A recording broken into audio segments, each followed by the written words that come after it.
قال يا إبليس ما لك ألا تكون مع الساجدين قال لم أكن لأسجد لبشر خلقته من صلصال من حمأ مسنون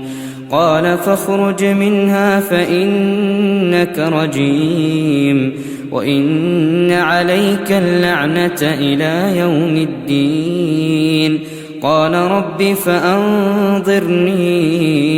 إلى يوم يبعثون قال فإنك من المنظرين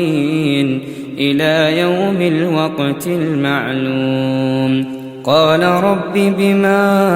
أغويتني لأزينن لهم في الأرض ولأغوينهم